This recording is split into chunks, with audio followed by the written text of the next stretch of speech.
करती है।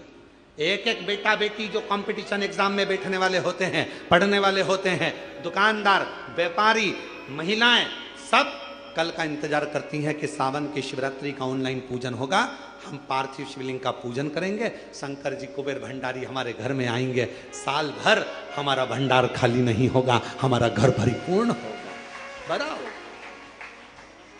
इंतजार करें। आप और हम सब जो घर पर नहीं है, जो यहाँ है, वो यहाँ पूजन करें। शाम को 7 बजे आप और हम इसी हॉल से बड़े आनंद के साथ में पार्थिव लिंग का पूजन बाबा को ऑनलाइन पूरी दुनिया के साथ में, पूरे विश्व के साथ करें। हृदय से पुकारना उसको, हृदय से। और आखिरी में जब पूरी पूजन हो जाए, पंडित जी विसर्जन का मंत्र बोल दें, और अगर मंत्र ना भी लाइव में आ पाए, आखिरी में पूजन होने के बाद विसर्जन का भाव रखते हुए बाबा से झोली पसार कर कह देना, बाबा कुबेर भंडारी खूब भंडार भरना, रिद्धि सिद्धि के साथ पूरे परिवार के साथ हमारे घर में सदा विराजमान रहना, करुणा करना। हम भले आपको विसर्जन कर दें, पर आपकी कृपा हम पर जीवन पर्यंत रखना, ऐसी करुणा, ऐसी करुणा। शिव जी ने कहा कि जो किसी काम का नहीं वो मुझे दिया, किस काम का? पर मेरे भगवान शंकर तुम्हारे पूर्व जन्म का भजन का बल देखते हैं, पूर्व जन्म का तुम्हारा संस्कार देखते हैं। नीचे के लोग तुम्हारा नाम देखेंगे, डिग्री देखेंगे, आईडी कार्ड देखेंगे, ऊपर वाला पुण्य देखे। ऊपर वाला तुम्हारा आईडी कार्ड नहीं देखेगा कि भानु प्रताप कहाँ रहता है, कहाँ से आया है, फरीदाबाद से, फिरोजाबाद से, आगरा से, ग्वालियर से, नहीं। ऊपर वाला तुम्हारा पुण्य देखेगा कि इसने पुण्य किया। और कितना सुंदर शिव महापुराण में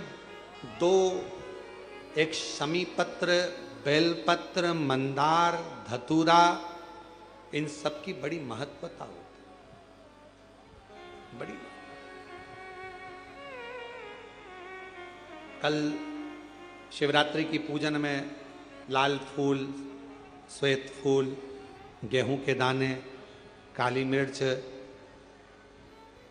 तिल, धतूरा, इन सब का बड़ा महत्व होता है। इसलिए एक एक चीज जो शिव पुराण में वर्णित है उसको छाट छाट कर आप लोगों को लिस्ट चल रही होगी आस्था चैनल पर, और पूरे आस्था चैनल पर हमने कहा है आस्था वालों को कम से कम पूरी कथा में 10 से 15 बार थोड़ी थोड़ी देर ठहरा कर उस लिस्ट को दिखाएं, जिससे लोग अपने मोबाइल पर उसका फोटो खींचें।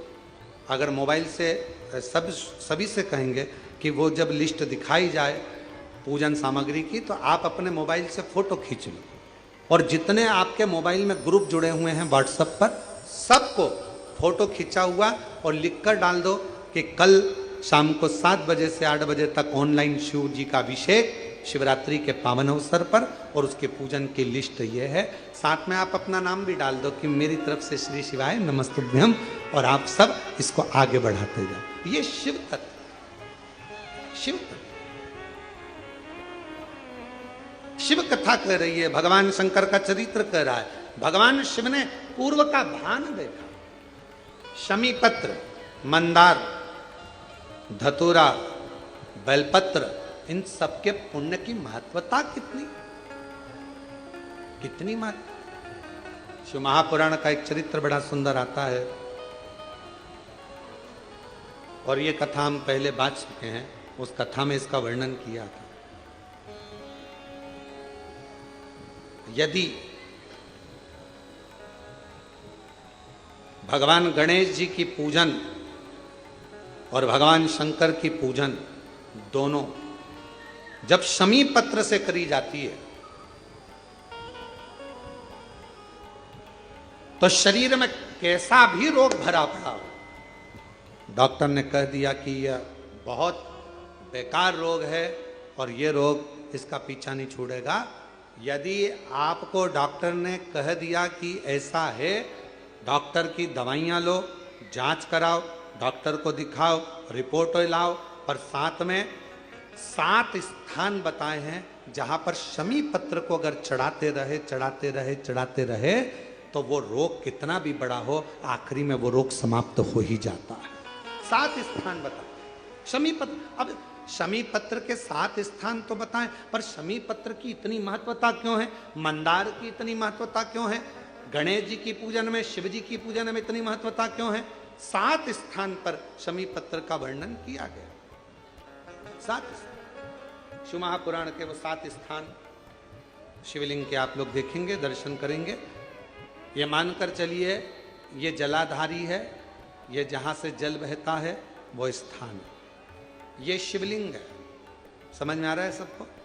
ये शिवलिंग, ये जलाधारी, ये जल बहता है वो स्थान, बीच में अशोक सुंदरी का स्थान, गणेश जी कार्तिकेय जी का स्थान, माँ जगत जननी का हस्त कमल, शिवलिंग, ऊपर जलाधारी में जया, विषहरा, श्यामली बारी, दौतली, 7 स्थान बताए। पहला स्थान अशोक सुंदरी का स्थान, द्वितीय स्थान भगवान श्री गणेश जी महाराज का स्थान, जहां गणेश जी का स्थान है सीधे भाग में उस। तृतीय स्थान मां पार्वती जी का हस्त कमल।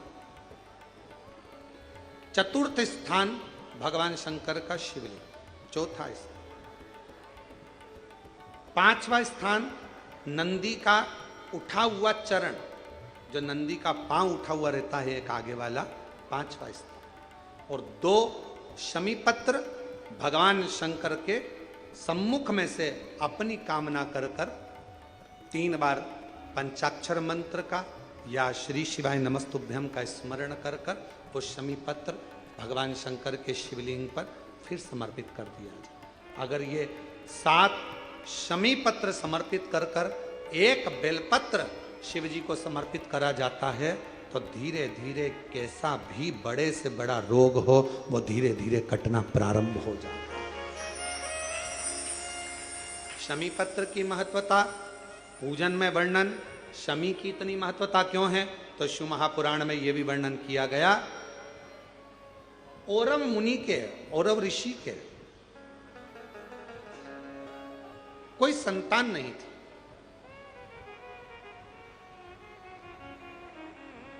और औरव ऋषि की कोई संतान नहीं थी, बड़े दुखी थे।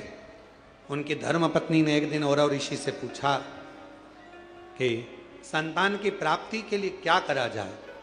औरव ऋषि ने कहा कि शिव के अलावा कौन, तो शंकर की आराधना करी उनकी धर्म पत्नी ने भी और औरव ऋषि ने।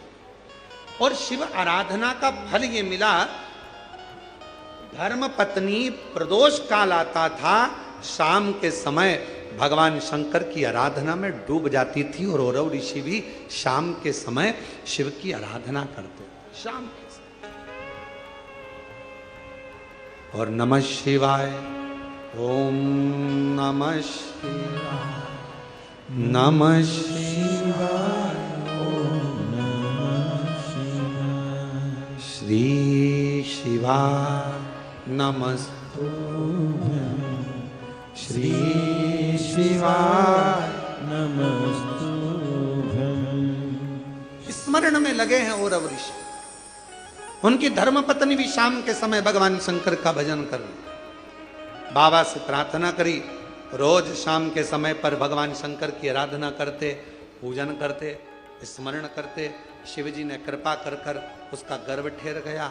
गर्भ ठहरने के बाद एक लड़की ने, कन्या ने जन्म लिया। कन्या ने शाम के समय जन्म लिया, इसलिए औरव ऋषि ने और उनकी पत्नी ने उसका नाम शमी रख दिया। क्या नाम रखा? शमी। कन्या का जन्म हुआ। औरव ऋषि की यहां बड़ी बधाइयां बजी, खूब उत्सव मना। समय आया जब औरव ऋषि के यहां पर कन्या का जन्म हो गया। कुछ समय ही आनंद के साथ में एक ऋषि और हुए जिनका नाम था धौम्य ऋषि। और धौम्य ऋषि के यहां भी एक बेटे का जन्म हुआ जिसका नाम मंदार रखा। क्या नाम रखा? मंदार। एक कन्या जो औरव ऋषि के यहाँ जन्मी उसका नाम शमी था। धौम्य ऋषि के यहाँ जो बालक जन्मा उसका नाम, जम के बोलो सब लोग, मंदार। मंदार जानते हो ना, फूल होता ना मंदार का, आंकड़े का फूल जो होता मंदार। कई लोग हमसे कहते हैं, आप कहते हो संतान प्राप्ति के लिए आंकड़े की जड़ का, सफेद आंकड़े की जड़ का प्रयोग करो, मंदार की जड़ का प्रयोग करो। उसका कितना महत्व है जरा देखो तो शास्त्रों।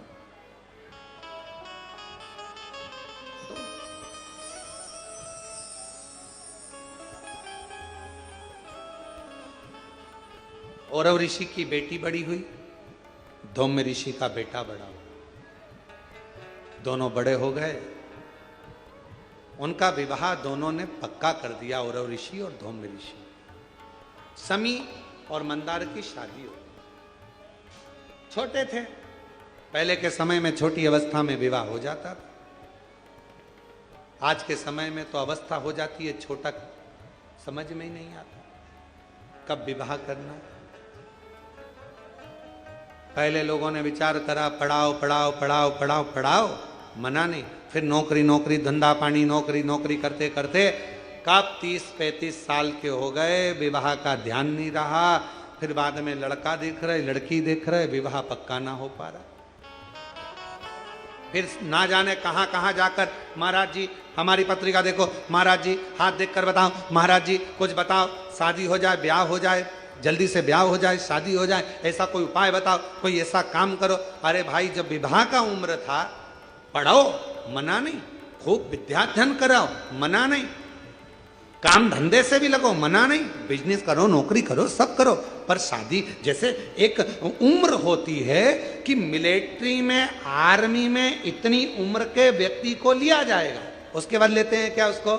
जम के तो बोलो जरा। नहीं, मिलिट्री की उम्र है, कमाने की उम्र है, माता की गोद में बैठने की उम्र है, हर चीज की उम्र है। उसी तरह विवाह की भी एक उम्र है, शादी भी समय पर करिए। आज जो इतने इतने ना जाने कितने कितने बखाड़े हो रहे हैं रोज सोशल मीडिया पर, अखबारों में रोज पढ़ने को मिलता है, ऐसा हो गया, वैसा हो गया। समय पर सब चीज अच्छी लगती है, समय का समय। इसीलिए शिव महापुराण की कथा कहती है, धन सत्ता वैभव कुर्सी पद प्रतिष्ठा मिलना, ये मिल रहा है, प्राप्त हो रहा है। धन मिला, सत्ता मिली, वैभव मिला, कुर्सी मिला, पद मिला, प्रतिष्ठा मिली, सब कुछ मिली। हो सकता है कि ये तुमको प्राप्त हो जाए, कैसे ना कैसे मिल जाए, कैसे ना कैसे तुम्हारे भाग्य में आ जाए। ये सब मिलना भाग्य की बात नहीं है। सबसे ज्यादा भाग्य की बात तब है, सबसे ज्यादा भाग्य की बात तब है जब, सबसे ज्यादा भाग्य की बात तब है जब एक अच्छा गुरु और एक अच्छी धर्म पत्नी आपकी संगनी बनकर साथ चले, तो समझ लेना कि भाग्य। एक गुरु अच्छा मिल जाए, एक धर्म पत्नी अच्छी मिल जाए। गुरु तुम्हें स्वर्ग की सीढ़ी चढ़ाने की राह बताता है और धर्म पत्नी तुम्हारे साथ रहकर घर को स्वर्ग बनाने का प्रयास करती है। धर्म पत्नी,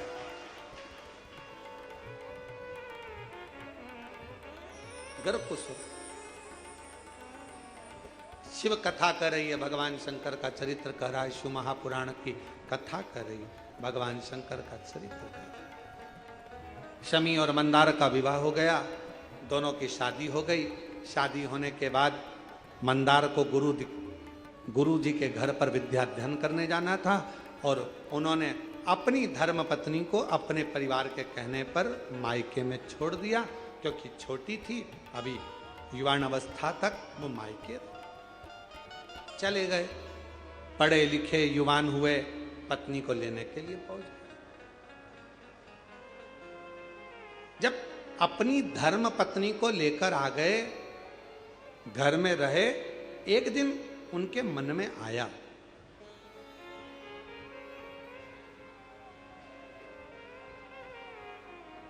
उनके मन में भाव प्रकट हुआ, चलो अपने गुरु जी से मिलकर आते हैं, चलो। और दोनों शमी और मंदार दोनों बड़े अलमस्ती के साथ जाने लगे। चलते चलते बीच में भुषुंडी ऋषि का आश्रम पड़ गया। अब भुषुंडी ऋषि को तो आप जानते ही होंगे कि भुषुंडी ऋषि का आश्रम मतलब भुषुंडी बाबा कैसे थे, गणेश जी के परम भगत। और भुषुंडी ऋषि ऐसे ऋषि थे भुषुंडी जी कि शायद दुनिया में इतना सुंदर ऋषिवर कोई हुआ ही नहीं, इतने सुंदर थे। अप्सरा लोक को छोड़कर भुषुंडी बाबा का केवल दीदार करने के लिए, दर्शन करने के लिए आती थी, इतने सुंदर।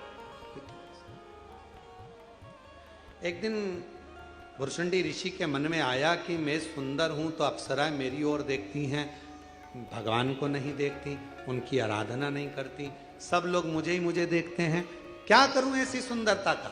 एक दिन भुषुंडी ऋषि ने तप करा, साधना कर कर गणेश जी को प्रकट कर लिया। गणेश जी ने कहा मांगो तुम्हें क्या चाहिए। कहा बस इतनी कृपा कर दो, जैसे आपका हाथी का मुंह लगा है मेरा भी हाथी का मुख कर दीजिए। जैसे ही कहा तो गणेश जी आश्चर्य में पड़ गए कि हाथी का मुख लगाओगे लोग क्या कहेंगे, तुम इतने बड़े ऋषि हो, इतनी सुंदर तुम्हारी काया है, तुम्हारा मुख इतना सुंदर है कि देवलोक की अप्सराएं तुमको देखने के लिए आती हैं, देवता तुम पर आश्चर्य करते हैं और तुम हाथी का मुख लगाने की बात करते हो। हाथी का मुख, लोग क्या कहेंगे। भुषुंडी बाबा ने कहा कि प्रभु बस कृपा करो, तुम तो मुझे हाथी का मुख लगा दो। गणेश जी ने कहा चाहिए काय के लिए, तो कहा मेरे भजन में लोग परेशान कर, परेशान। हाथी तथास्तु। गणेश जी का मुख, सिर पर मुकुट होता था। भुषुंडी बाबा का कभी आप दर्शन करेंगे, गणेश जी का मुख लगा है, शरीर मनुष्य का है, ऋषि का, सिर पर जटा बंधी है, जटा। भुषुंडी बाबा का हाथी का मुख, सिर पे जटा।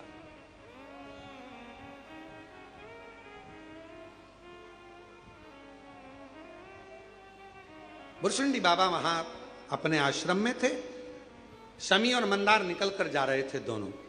अब नवयुवक थे, युवान थे, कई बार हंसने में आ गया। जैसे ही उन्होंने भुषुंडी बाबा का रूप देखा कि हाथी का मुख लगा है, मनुष्य का शरीर है, सिर पे जटाबंदी है, बड़े हंसने लगे और जो ठाका लगाकर हंसे, इतनी देर में भुषुंडी बाबा को क्रोध आ गया। और भुषुंडी बाबा को जैसे ही ऋषि को क्रोध आया, उन्होंने श्राप दे दिया, ए शमी, ए मंदार, तुम इतने सुंदर, इतने विद्वान, इतने ज्ञानवान होने के बाद भी एक ऋषि पर हंसे हो, मैं श्राप देता हूं, ये तुम्हारी जड़ता है, इसलिए तुम दोनों वृक्ष के रूप में हो जाओ, ये मेरा श्राप है। चरणों में पड़, क्षमा क्षमा, गलती हो गई, क्षमा कर दो।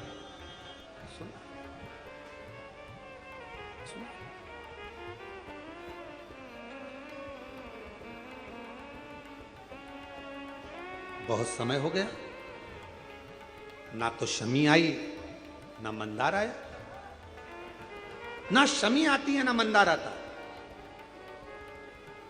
पिताजी को लगा और अब ऋषि को लगा कि मेरी बेटी से मिलकर आऊं। मिलने गए तो बेटी नहीं थी। कहा धौम्य ऋषि ने, दोनों गए हैं पर आए नहीं, ढूंढने निकले। और अब ऋषि ढूंढने निकले, धौम्य ऋषि ढूंढने निकले, ढूंढते ढूंढते वहीं उसी स्थान पर भुषुंडी बाबा के, भुषुंडी ऋषि के आश्रम पर पहुंच गए। वहां पर जाकर नमन करा कि मेरे बेटे और बहू आए थे, क्या आपने देखा है? कहा उन्होंने मेरी हंसी उड़ाई, मैंने उन्हें श्राप दे दिया, वो वृक्ष बन गए। महाराज कृपा करिए, कृपा करिए। इन दोनों की मुक्ति का कोई उपाय बता दे, मुक्ति का कोई उपाय। कहा मैं गणेश जी की आराधना करता हूं, आप भी गणेश की आराधना करो।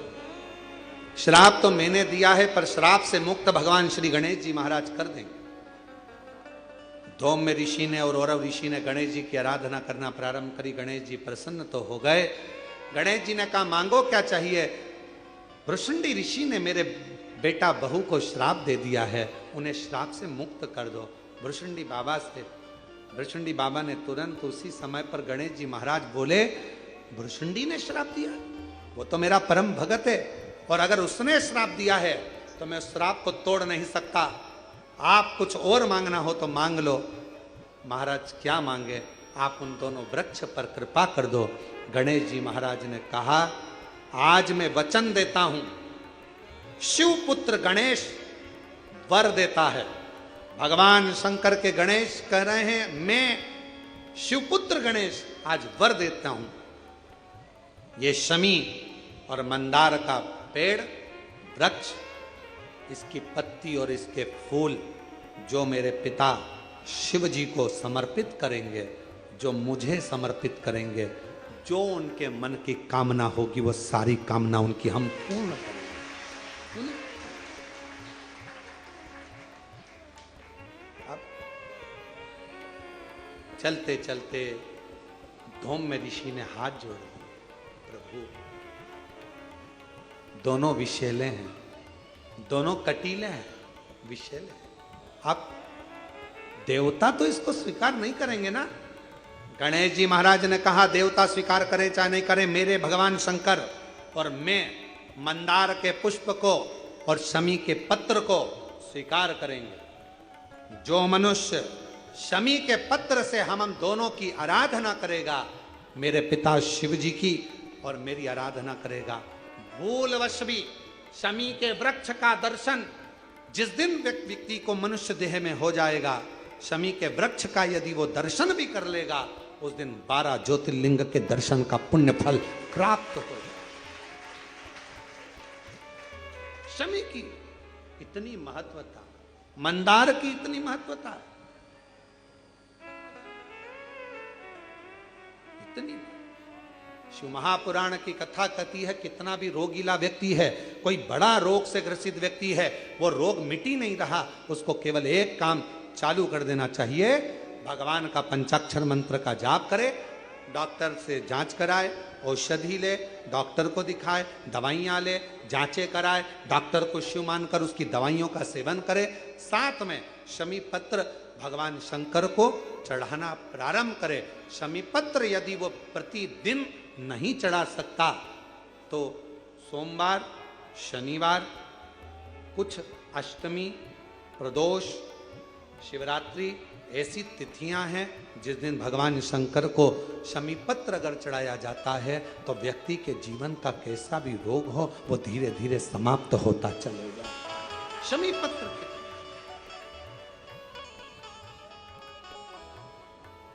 बेल पत्र का वृक्ष घर में रखते हैं, शमी का पौधा घर में रख सकते हैं, पर शमी का पेड़ घर में नहीं रख सकते। शमी छोटा रहे, छोटे से पौधे के रूप में रहे, तब तक घर में रहे, स्वीकार है, पर शमी का पेड़ अगर बनते चले जा रहा है तो वो घर के अंदर स्वीकार नहीं। शमी पौधे के रूप में गमले में रहे, क्यों? दर्शन होगा, दर्शन होगा। यहां तक कहा है महाराज, अगर शरीर का कोई अंग है, उसका एक प्रमाण है,